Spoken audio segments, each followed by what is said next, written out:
Bonjour à toutes et à tous et bienvenue dans cette nouvelle vidéo dans laquelle je voulais vous montrer comment interroger un LLM, donc Large Language Model. Ces IA génératives ou ces modèles Large Language Model qui sont tout simplement des réseaux de neurones entraînés sur du texte naturel.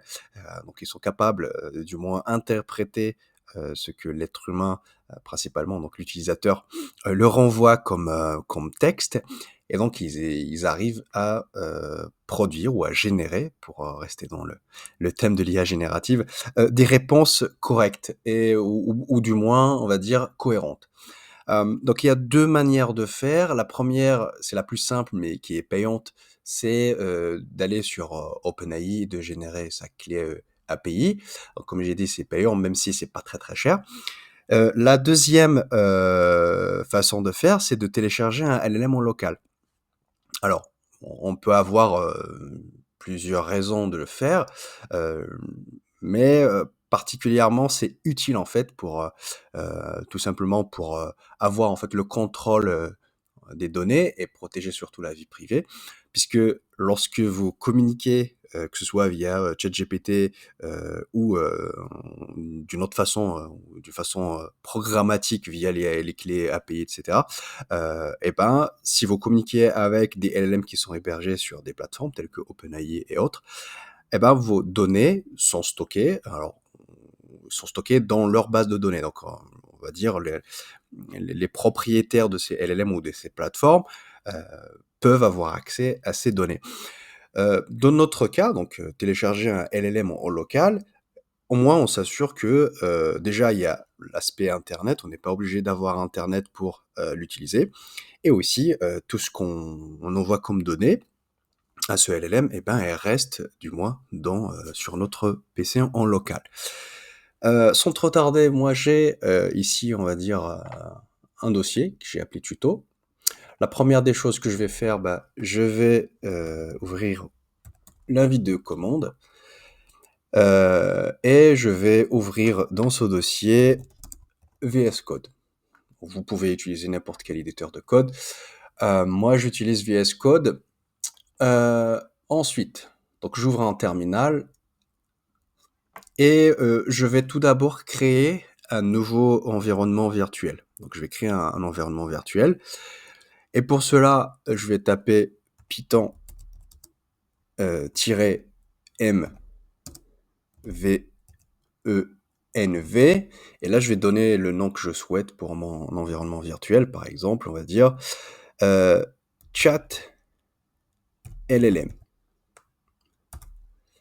Donc on attend quelques secondes. Donc vous voyez ici, il y a le dossier qui est créé. C'est pas encore terminé. Une fois qu'on a l'environnement virtuel qui est créé, eh ben, il faut l'activer. Alors, l'environnement virtuel, bah, tout simplement, il sert à, on va dire, à protéger, tout simplement à éviter des conflits de dépendance entre différents projets. Bah, du coup, il faut faire attention à chaque fois pour l'activer. À chaque fois qu'on veut manipuler du coup ou travailler avec ce projet, il faut l'activer. Sinon, tout ce qu'on va installer dans cet environnement virtuel comme outil ou comme bibliothèque, eh ben, il sera pas accessible si on n'active pas cet environnement virtuel. Alors, pour l'activer, sachant que je suis sous Windows, et du coup, il faut, si vous voulez, il faut aller en fait tout simplement dans ce dossier script à l'intérieur de ce dossier qui s'appelle ChatLLM que je viens de créer. Et du coup, il faut appeler, on va dire, cette fonction, si on peut l'appeler comme ça, activate. Moi, je vais le faire programmatiquement, pardon, et du coup, il faut aller dans chat. Je vais cliquer sur Tab. Et dans Script et Activate. Entrée, et vous voyez entre parenthèses Chat LLM en vert, ce qui signifie que mon environnement virtuel est déjà activé. Une fois qu'on a fait ça, je vais aussi installer quelques bibliothèques que je vais utiliser plus tard. Tout simplement, aujourd'hui, en fait, j'ai envie non seulement d'établir une connexion avec un LLM en local, mais de construire une petite interface graphique, donc une petite application web, qui permet de faciliter tout simplement l'utilisation. Et pour cela, il y a on va dire une bibliothèque très, on va dire très importante que j'ai découvert il n'y a pas si longtemps que ça, qui s'appelle Streamlit. Donc c'est une bibliothèque Python qui permet de créer rapidement, on va dire des prototypes, qui sont tout simplement des applications web interactives, qui permet du coup soit la visualisation de données, ou aussi mettre en place des interfaces utilisateurs comme par exemple des boutons, des inputs, etc., etc. Alors, il suffit juste de taper pour l'installer pip install hop, Streamlit. Et là, quelques secondes, on va voir la bibliothèque qui est installée. La deuxième des choses que je veux faire, c'est aussi installer une bibliothèque ou un module d'une bibliothèque. Donc là, pour info, je vais travailler avec Llama Index. Je vais pas expliquer tout ça dans la vidéo. Là, je vais essayer juste de faire en sorte d'établir une connexion via une interface graphique avec le LM très rapidement. Pour cela, je vais utiliser la bibliothèque ou le framework Llama Index, et plus particulièrement plutôt le module Ollama. Alors, du coup, je vois qu'il n'est pas encore installé, il n'a pas encore installé Streamlit. Bah, du coup, en attendant, je vais faire autre chose. Tout simplement, pour télécharger un LLM, on peut aller dans ollama.com. Dedans, on va avoir on va dire cette plateforme qui va nous permettre de télécharger un outil. Okay, parce qu'en fait, c'est justement via cet outil qu'on va pouvoir télécharger en local et lancer différents LLM. Donc, il suffit juste de cliquer sur Download et puis choisir, on va dire, le système d'exploitation. Moi, je suis sur Windows, et bien, je vais cliquer sur télécharger.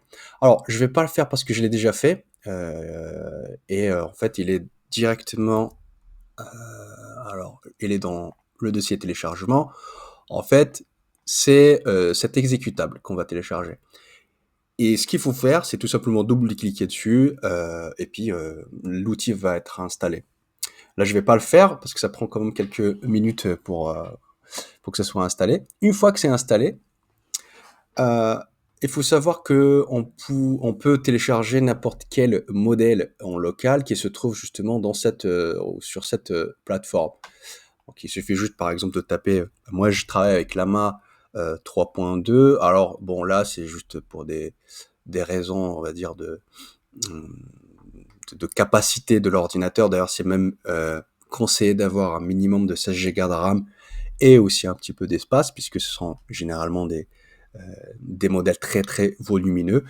Et donc, une fois, par exemple, si on veut télécharger ce modèle, on va venir ici. Bah, là, vous voyez, pour le Llama 3.2, il propose on va dire deux versions. Un avec qui a une taille de 1,3 Go et l'autre de 2 Go.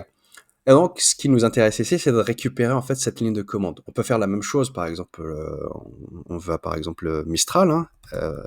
Si on cherche Mistral, on va trouver ce modèle, il est disponible sur cette plateforme, il est téléchargeable aussi. Donc, on peut, là en l'occurrence, celui que je viens de sélectionner, il n'y a qu'un modèle. On peut aussi voir par exemple DeepSeek, qui a fait parler de lui pendant longtemps, il y a quelques semaines. Vous voyez, c'est DeepSeek R1, il propose plusieurs versions, 1 Go, 4,7, 4,9, jusqu'à 404 Go.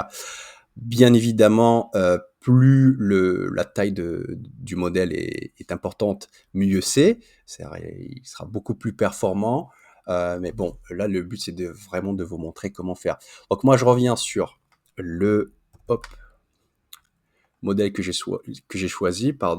Je copie en cliquant ici cette ligne de commande. Et puis, normalement, lorsque vous double-cliquez, lancez l'installation de cet outil, vous pouvez le trouver, du coup, l'application ou l'outil va être disponible dans le menu démarrer.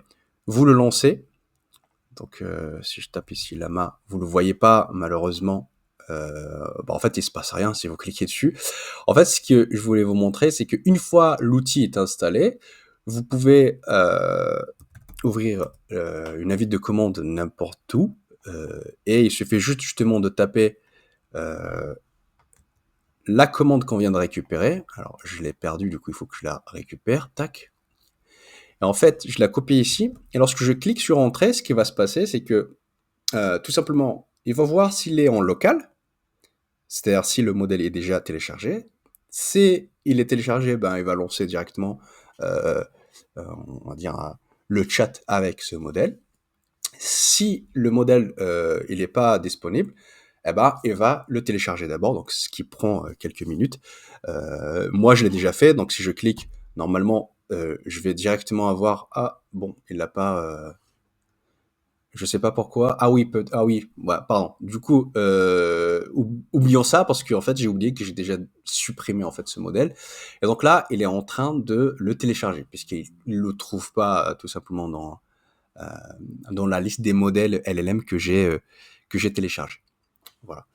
En attendant, on revient sur VS Code. On voit que tout simplement l'appli ou la bibliothèque pardon Streamlit est installée. On peut la tester, mais avant, je voudrais quand même installer très rapidement aussi ce qui va nous permettre de chatter avec, ou plutôt d'établir une connexion avec ce modèle, qui est un module de Llama Index. Et donc, il suffit juste de taper pip install. Hop. Excusez-moi, j'ai un nouveau clavier et j'ai du mal à taper. Llama, comme ça. Je vais vous mettre dans la description là, les commandes exactes. Index, LLMS et Ollama, comme ça. Bon. Et donc, on a l'installation qui est lancée. Quelques minutes va se terminer. Je reviens sur... Voilà. Donc maintenant, ce qui est bien, on a le LLM qui est téléchargé et vous voyez, j'ai un système de chat directement dans la console qui permet de discuter avec le LLM que je viens de télécharger. Par exemple, hello, tout simplement. Hop. Évidemment, encore une fois, la performance de ces modèles dépend des caractéristiques de votre PC. Là, vous voyez, il me répond, et après quelques secondes, Hello, how can I assist you today? Donc là, je communique avec ce LLM qui est téléchargé complètement. Il est en local sur mon PC. On peut par exemple quitter ce système de chat en tapant tout simplement /by. Tac. Et du coup, si on veut voir les différentes commandes qui nous permet cet outil de faire, vous voyez, si je tape Ollama, il y a plusieurs commandes, serve, create, show, etc. etc. Bon, on va pas toutes les voir dans cette vidéo, mais vous pouvez par exemple taper Ollama list, vous allez voir la liste des modèles que vous avez installés. Et du coup, là, je viens de me rendre compte qu'au final, je me suis trompé parce que j'ai téléchargé déjà, j'avais déjà le 3.1 que vous voyez ici, qui pèse comme 4,9 GB. Et je viens télécharger, tant mieux, ça vous fait un bonus de tuto, parce que je voulais pas le faire, parce que je me suis dit peut-être ça allait prendre beaucoup de temps. Et là, vous voyez, j'ai un autre, donc, et j'aurais pu télécharger par exemple le modèle de DeepSeek ou les autres modèles Mistral par exemple, etc. Ok, donc là, vous pouvez du coup jouer avec, comme je vous ai dit tout à l'heure, il suffit juste de taper Ollama 3.2 ou 3.1, et lui, il va checker dans la liste si ce modèle existe en local. S'il n'existe pas, eh ben, il va le pouler, enfin, il va le télécharger, et puis on peut discuter directement avec ce LLM. Vous l'aurez compris, moi, c'est pas ça qui m'intéresse, c'est de construire on va dire une petite application. On va pas faire non plus une application complexe, mais l'idée c'est de construire un petit, c'est même pas un système de chat, mais juste une interface graphique qui va nous faciliter la communication, le chat avec ce LLM. Vous voyez, et on revient sur VS Code. on voit bien que l'installation du module Ollama est faite. Je vais ouvrir ou je vais créer un fichier que je vais appeler main.py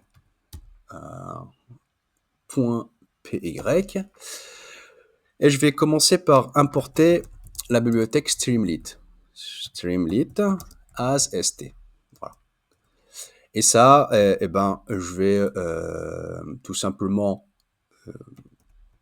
mettre un titre à mon application, donc title. Pour info, si vous voulez, il y a une documentation que je trouve très intéressante de Streamlit. Ok, tac, ici, Streamlit Documentation. Faut aller sur ce site-là, donc docs.streamlit.io, et vous allez trouver des exemples d'éléments que vous pouvez créer avec cette bibliothèque. Par exemple, si vous tapez ici, le plus simple, par exemple, button, hop, si vous voulez créer un bouton, vous allez avoir une explication de toutes les caractéristiques que vous pouvez donner à votre bouton ici, et aussi avec un exemple de code. Donc, il suffit juste de cliquer sur ce conteneur qui est généralement vierge, et vous allez voir le rendu visuel de ce code. Vous voyez ici, par exemple, pour créer un bouton, il suffit juste d'appeler Streamlit, button, vous donnez, on va dire, un label, et puis vous tapez type si vous voulez ajouter une couleur, donc primary, warning, etc. Vous pouvez aussi, comme j'ai dit, trouver tous les éléments qui vous intéressent. Moi, je trouve que c'est très très intéressant si on veut juste faire un POC, donc un proof of concept. Le but, c'est de démontrer la faisabilité de certaines solutions techniques. Vous voyez, après, c'est pas tout le monde qui aime coder ou manipuler des consoles, etc. Donc, ce serait intéressant de créer une petite interface graphique que vous pouvez du coup utiliser comme support pour expliquer votre solution technique. Donc là, je vais donner un titre, par exemple Chat with Llama. Voilà, tout simplement.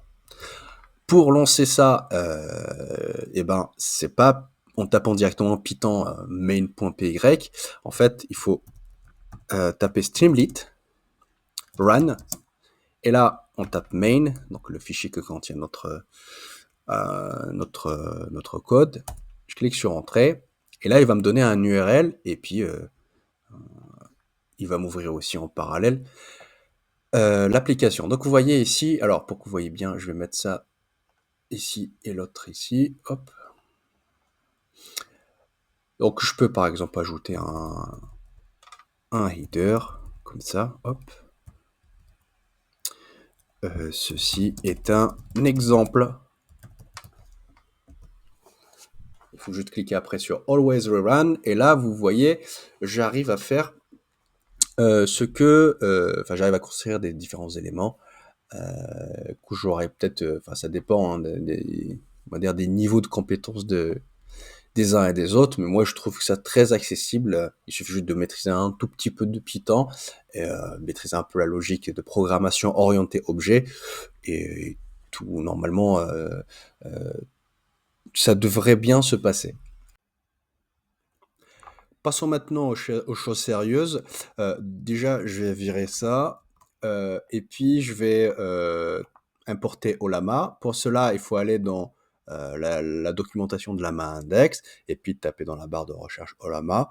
Vous pouvez trouver tout ce qui vous intéresse. Pour l'instant, nous, on veut juste importer Ollama, et du coup, après l'avoir installé, on va importer grâce à cette ligne Ollama. Tac. Et puis, vous voyez ici un exemple d'utilisation très très simple. La première des choses, c'est de construire cet objet, donc LLM, qui est tout simplement notre point d'entrée avec le LLM qu'on a en local, et ce grâce à Ollama, et qui prend en entrée modèle. Donc là, on va mettre tout simplement le modèle qu'on a en local, et avec un request timeout. Là, c'est des secondes, donc si on met 60 par exemple, comme ici, cela voudrait dire que si au bout de 60 secondes, le modèle ne répond pas, tout simplement, il va nous renvoyer une erreur. Okay, donc là, je vais récupérer ça aussi. et je vais construire l'objet LLM. Bien évidemment, moi, ce que je vais utiliser, on va commencer par l'utilisation de ce modèle le plus petit, hein, entre des deux. Donc c'est plutôt Llama 3.2, hop, comme ça. Donc déjà, je vais peut-être aussi afficher les caractéristiques de cet objet, juste pour comprendre. Donc write, c'est une méthode, une fonction qui permet d'afficher du texte simple. Donc là, hop, donc vous voyez ici, dès que je clique sur CTRL S, donc il relance du coup euh, le code et il va me construire LLM et puis moi je vais l'afficher. Donc là, vous voyez toutes les clés que contient ce dictionnaire, si vous voulez, avec, vous voyez ici par exemple le modèle qui est le Llama 3.2 qu'on vient de passer ici. Et aussi, il y a l'URL, vous voyez ici, c'est localhost 11 434, qui est tout simplement, qui veut dire tout simplement qu'on est en train de chercher sur un modèle qui est en local. Et puis, il y a la température, il y a pas mal d'autres caractéristiques qu'on va pas couvrir dans cette vidéo. Une fois qu'on a ça, on revient sur notre modèle. Donc, vous voyez ici, on a la possibilité de poser une question à ce LLM avec cette méthode complete. Et donc, il prend en entrée une chaîne de caractères qui est tout simplement le prompt ou la question qu'on va poser au LLM. Moi, ce que je vais faire, d'abord, je vais créer on va dire, je vais virer ça. Je vais créer un système où, dans un premier temps, je vais récupérer la question de l'utilisateur via cet élément, donc text input, qui va prendre, si je dis pas de bêtises, un label qui est tout simplement your question, par exemple. C'est un truc comme ça. Si je relance, vous voyez ici, eh ben, il me fait pas grand chose. Pourquoi ah si, il a pris un peu de temps. Bon, désolé encore une fois, parce que le PC sur lequel je travaille actuellement, il n'est pas terrible. Ensuite, bien évidemment, le texte, il faut le stocker quelque part. Donc là, je vais l'appeler prompt dans une variable qui s'appelle prompt. Ok, si vous voulez, je peux l'afficher encore ici. Hop, hop, comme ça. Et j'ai tapé comme ça. Et là, si je tape quelque chose ici, hello, il est censé normalement m'afficher ici, voilà, ce que je tape ici. Donc là, par exemple, on peut poser une question au LLM, etc.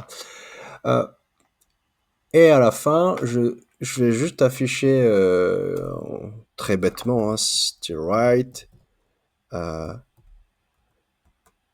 response from LLM is.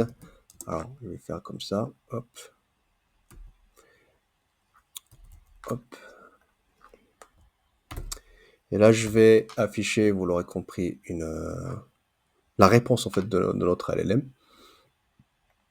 Response. Pour l'instant, elle n'existe pas. En fait, et c'est là où je vais plutôt copier tout simplement ça. Hop. Donc la response, ça va être avec cette ligne-là. On va remplacer cette question par notre prompt. Et aussi, peut-être pour le fun, pour éviter que le prompt récupère l'input directement par défaut, on va rajouter un bouton. Donc if st button, comme ça, avec un label send. Et ben, dès qu'on clique sur send, tout simplement, il va nous afficher ça. Enfin, la question va être envoyée au LLM et puis la réponse, on la récupère et on l'affiche. Voilà pour l'exemple que je voulais vous montrer dans cette vidéo. Vous voyez ici, si je tape How are you, hop, je clique sur Send. Elle est en train de tourner. Ça va prendre quelques secondes, voire quelques minutes. Encore une fois, ça dépend des caractéristiques du PC.